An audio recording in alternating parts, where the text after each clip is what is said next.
Então, boa noite a todos, né? Iniciando mais uma disciplina, né? No caso, essa aqui a gente está iniciando disciplina de programação web. O horário, inicialmente, ele era de 7 horas, de 7 às 8, só que o NEAD entrou em contato comigo e pediu para ver se eu podia trocar e ficar nesse horário de 8 às 9. Aí eu não vi problema e a gente, a partir de agora, né? Depois eu vou até ajeitar lá na planilha, que o horário fica sendo das 8 às 9 toda segunda-feira, com exceção de algumas semanas que eu deixei livre, que é para vocês fazerem a atividade, tá? A nossa disciplina, pessoal, ela vai ser, 90% dela vai ser prática. Eu acho que a única aula teórica que a gente vai ter vai ser essa aula de hoje, tá? A partir da próxima aula, todas elas vão ser práticas, né? E basicamente a gente vai trabalhar com código, né? Código esse envolvendo HTML, CSS e JavaScript, tá ok? Então, as atividades, elas também vão seguir nesse mesmo padrão de ser mais práticas do que teórica, tá? Mas nada demais, tá, pessoal? Bem tranquilo. Prestar atenção nas aulas, consegue fazer de boa. Tanto as atividades quanto as provas, certo? Então, na aula de hoje, a gente vai ver um pouquinho da história da web, tá? Iniciando aqui, né, pessoal, a World Wide Web, né, que é a internet, né, basicamente, que a gente tem, ela revolucionou a comunicação e o acesso à informação. Pré-internet, né, a gente tinha como meios de comunicação e informação basicamente o rádio e a TV, né, que eram fontes que você só recebia essa informação, você não tinha condição de interagir e postar o seu conteúdo, né? Era mais, a população ela era mais de receber as informações do rádio e da televisão. Ela foi criada, né, para compartilhar documentos de forma fácil e acessível. A gente vai ver aqui um pouquinho da história, isso aqui vai ficar mais claro, né? E ela saiu, né, do início dela, que ela era basicamente só documentos estáticos, né, texto, basicamente, para aplicações dinâmicas e interativas, que é o que a gente tem hoje, né? As nossas aplicações hoje, quase todas, né, elas permitem uma interação do usuário com a aplicação e acaba modificando os próprios dados da aplicação e etc. Mas no início não era assim, certo? Ela surgiu basicamente no ano de 89, tá? Ela foi criada por Tim Berners-Lee no CERN. Esse CERN, pessoal, é aquele centro de estudo de pesquisa nuclear que tem na Europa, que tem até aquele, se eu não estou enganado, tem até aquele acelerador de partículas. Então, ela foi criada lá, né? Mas o que é que tinha a ver essa pesquisa nuclear com o surgimento da internet, né? É porque, na realidade, os cientistas, eles precisavam compartilhar informações e documentos de uma forma mais rápida. Porque antes, né, da internet, basicamente você compartilhava esses artigos ou qualquer outra informação por meio do fax, né? Então você tinha um artigo, você digitalizava ele folha por folha e enviava ele via fax. Aí lá a pessoa tirava do fax, imprimia e assim tinha acesso ao artigo. E essa forma, ela dificultava muito a comunicação e a interação entre os cientistas do CERN, né? E também com outros cientistas de outras instituições e outros países, como, por exemplo, dos Estados Unidos, da própria Europa, e assim sucessivamente. E assim sucessivamente, tá? Nisso, né, dessa necessidade de se compartilhar esses documentos, etc., basicamente, né, o Tim Berners-Lee, lá no CERN, ele criou um computador, oh, meu Deus, ele criou um computador, tá? Que foi o primeiro servidor web, certo? Criou um computador, o primeiro servidor web, onde ele conseguia colocar os artigos lá e todas as pessoas ligadas na rede, né, na rede cabeada, na rede Ethernet, como se fosse essa rede que a gente tem em um escritório, por exemplo, que liga o cabo no computador, liga para o switch, do switch vai lá para o servidor, certo? Então, todo mundo no laboratório, ele tinha acesso a esse servidor que continha os artigos que eram publicados lá. Então, assim, foi o primeiro modelo, né, de internet, né? Basicamente foi assim, e depois ele foi expandindo para outras instituições, etc. A comunicação com outras instituições era por meio da telefonia também, porque a telefonia já tinha todos os cabeamentos, né? Da Europa para os Estados Unidos, etc. Então, a internet ela passou a utilizar essa infraestrutura que a telefonia já tinha. Não é à toa que você tinha no começo ali, né, a internet ela era discada, né, era por meio do modem do telefone, né? Então, o início ele foi nesse laboratório com esse propósito de compartilhar documentos e iniciou com um servidor e uma rede cabeada ali no próprio laboratório, certo? E depois se expandiu por meio da rede telefônica. A primeira página web mesmo, né? A gente está 89, 90, né, 91, a primeira página web que surgiu foi em 1991, certo?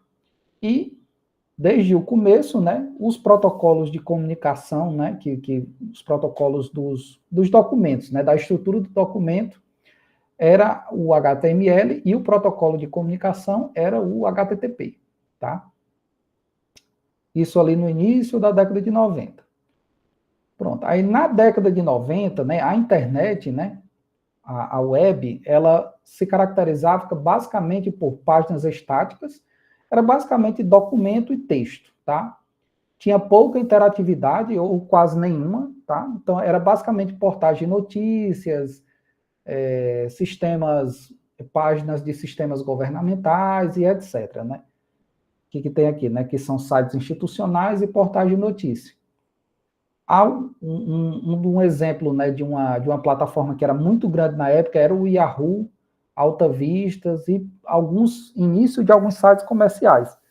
O Yahoo, na década de 90, ele era muito forte, né? Ele era uma plataforma, hoje em dia praticamente não existe, talvez você ainda veja uma ou outra pessoa com e-mail do Yahoo, né? O meu primeiro e-mail, se eu não estou enganado, foi do Yahoo, o primeiro e-mail que eu criei, isso já depois da década de 90, na década de 90 eu era menino. Mas o Yahoo, ele foi um portal de notícias muito grande e tinha outras ferramentas também, né, como e-mail e etc, tá? Mas basicamente nessa época aqui da década de 90 era basicamente só página, texto e pronto. E para você acessar notícias, né?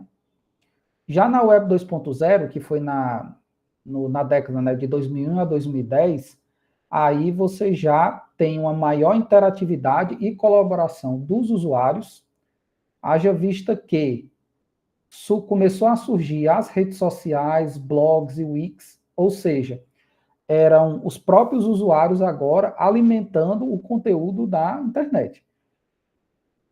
Nessa época, pessoal, ali no começo dos anos 2000, blogs eles eram muito famosos. Inclusive, muitos youtubers que depois vieram surgir, eles tinham blogs antes de ter um canal no YouTube e antes de ter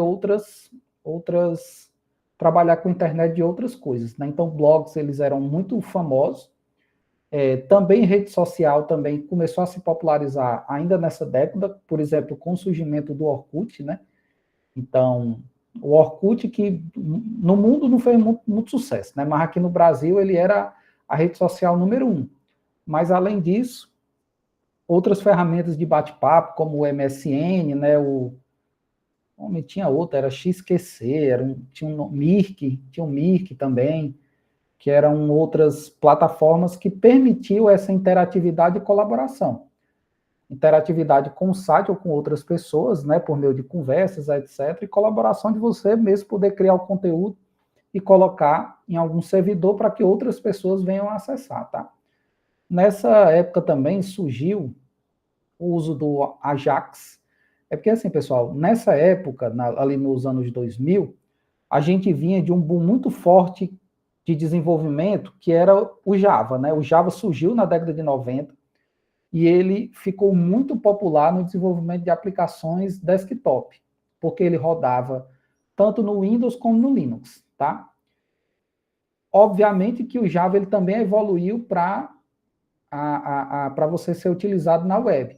E daí surgiram os frameworks, como, por exemplo, o JSF e o Struts. Esses que, apesar de não serem muito utilizados por quem começa a desenvolver hoje, por exemplo, lá na SUTIC, na UFESA, a gente trabalha muito com essa tecnologia, porque os SIGs que foram desenvolvidos, o início dele foi em 2005, eles utilizam Java para web. E o Ajax, ele veio já naquela época para permitir um dinamismo nas páginas, na qual você, quando você executava alguma ação, a página ela não era recarregada. Era apenas recarregada apenas aquele local onde a informação ela foi alterada.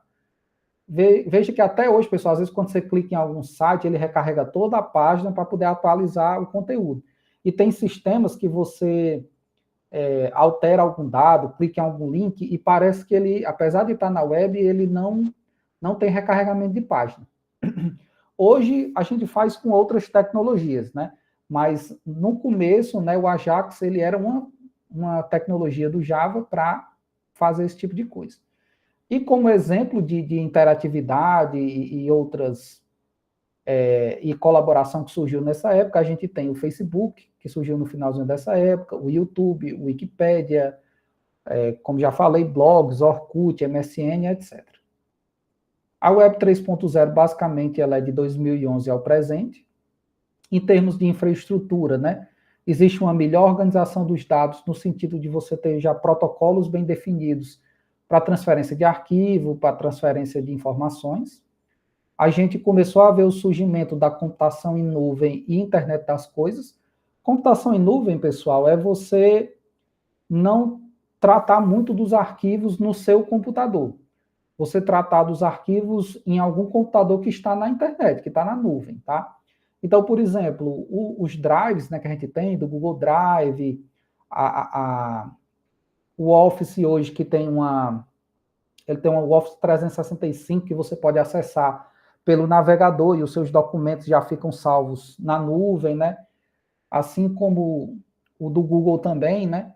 Tudo isso são ferramentas de computação na nuvem, na qual você não há necessidade de você baixar para a sua máquina esses arquivos. E também começou a aparecer o conceito de internet das coisas, que é basicamente você ter internet em todas as coisas.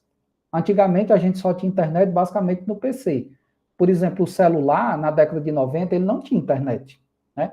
Aí depois a internet ela passou a ser acessada também pelo celular, depois no relógio, depois na geladeira, depois em tudo, tá entendendo? Então o conceito de internet das coisas é todos os equipamentos eletrônicos eles estarem conectados.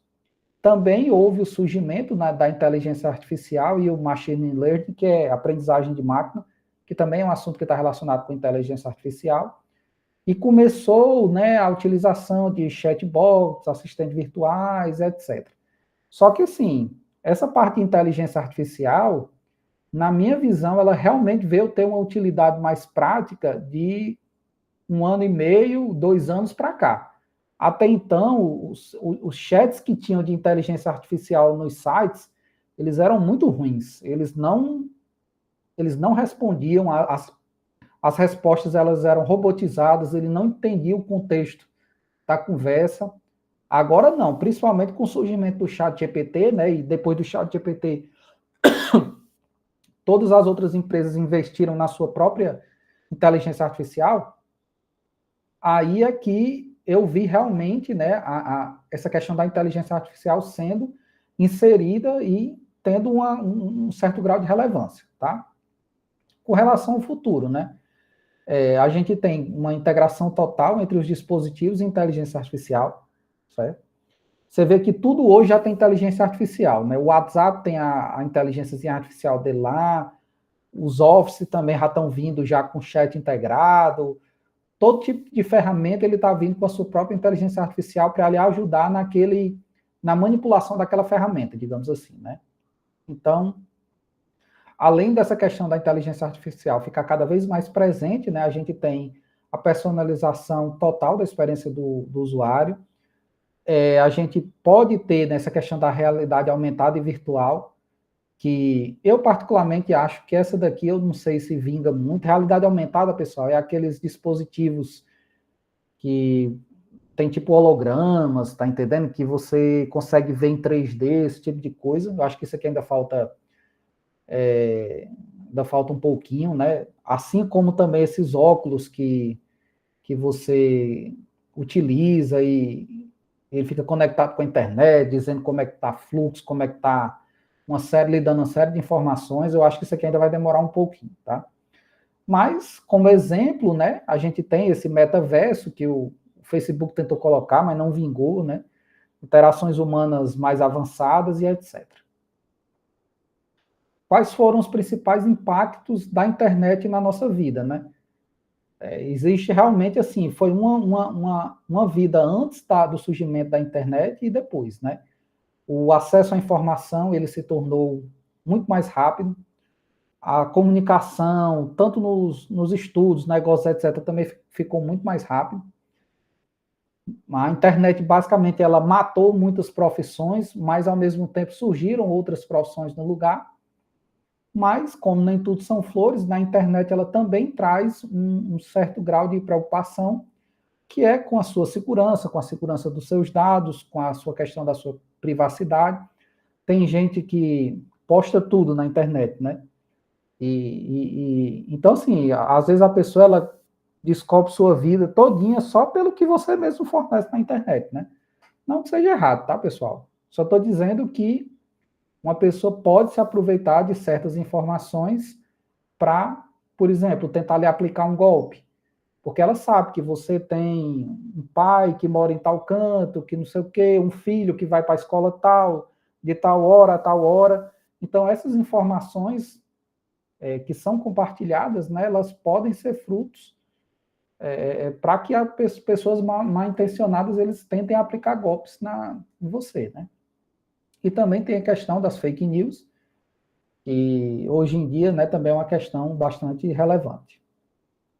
E com relação às tecnologias, né, falando aqui mais do nosso lado, porque assim, a internet, pessoal, ela tem a parte da infraestrutura, né, de rede, de protocolos e etc. Ela tem a parte de você configurar ambientes de servidores, que a gente chama de DevOps, tá? Que é, por exemplo, eu desenvolvi um sistema, eu quero colocar esse sistema no ar e que ele seja acessível. Eu preciso ter acesso a uma máquina, a um servidor web, instalar todas as ferramentas, instalar minha aplicação nesse servidor para que ele fique disponível. Além disso, gerenciar questões de se o servidor cair, de religamento automático, de backups, de banco de dados, etc., que a gente chama isso de DevOps, nessa pessoa que cuida da infraestrutura ali no servidor web. E a gente tem a parte dos desenvolvedores, que aí é mais assim esse lado que a gente vai ver na disciplina, né? Que basicamente a gente pode usar muitas tecnologias. O básico, que vai servir para tudo, é o HTML e o CSS. HTML e CSS, ele é o básico para você desenvolver aplicações web, tá? Sem isso fica mais difícil. É muito interessante também você ter o conhecimento de JavaScript, porque ele traz muita interatividade para as suas aplicações, tá? E aí, com relação ao back-end, que a gente chama da aplicação, que é aquela parte que ele vai pegar os dados que um usuário digitou, por exemplo, vai manipular esses dados, validar, etc., e salvar no banco de dados, retornar um dado. Isso aí, pessoal, aí você pode seguir por diversos caminhos. Por exemplo, você tem um caminho do Java, que você pode fazer isso com Java, aí você vai provavelmente utilizar um framework bem famoso, que é o Spring Boot. Você pode fazer isso com PHP, existe também um framework muito, muito utilizado, que é o Laravel. Você pode fazer isso com Python, você pode fazer isso com Ruby on Rails, você pode fazer isso com Node.js, que é utilizando JavaScript também. Então, basicamente, a gente tem HTML e CSS como básico, e existe uma infinidade de outras, né, tecnologias para complementar, para que você consiga fazer uma aplicação, tá? Nessa disciplina, a gente vai ver basicamente HTML, CSS e JavaScript, e a gente vai aprender a fazer o front-end, que a gente chama, que são essas telinhas que a gente navega, formulários e etc, tá? E essa parte do back-end, que seria de pegar esses dados da tela e salvar no banco, isso aí não faz muito parte do escopo da disciplina, tá? Então, a gente vai ver mais a parte do front-end com HTML, CSS e JavaScript. Eu, particularmente, utilizo o JavaScript no front-end e no back-end. Foi a linha que eu decidi seguir, tá? Então, eu basicamente trabalho com HTML, CSS e JavaScript e utilizo alguns frameworks, como React e etc. Só que se você não quer ir por esse caminho, quer ir por o caminho do Java, você pode ir utilizando Java Spring Boot. Que pronto, o Java já é o que eu utilizo no meu trabalho da UFES. O JavaScript eu utilizo mais em projetos pessoais. Mas se você quiser ir para o lado do PHP, você também pode. Se você quiser ir para o lado do .NET, que é já partindo para as tecnologias da Microsoft, você pode. Pode ir para o lado do Python, que aí já é outra coisa. Enfim, pessoal, a linguagem, muitas vezes, de programação vai do gosto de cada um, tá? E é isso, pessoal. Na aula de hoje, era basicamente isso que eu queria falar para vocês. E a partir da próxima aula, né, a gente já entra mais nessa parte de desenvolvimento. Próxima aula, a gente vai ver algumas ferramentas que eu indico, ferramentas para programar, né, que eu indico para vocês obterem, tá? Aí vou mostrar elas aqui um pouquinho, certo? E depois a gente já começa a criar nossas páginas HTML, com CSS e JavaScript, ok? Pois um abraço e até a próxima aula.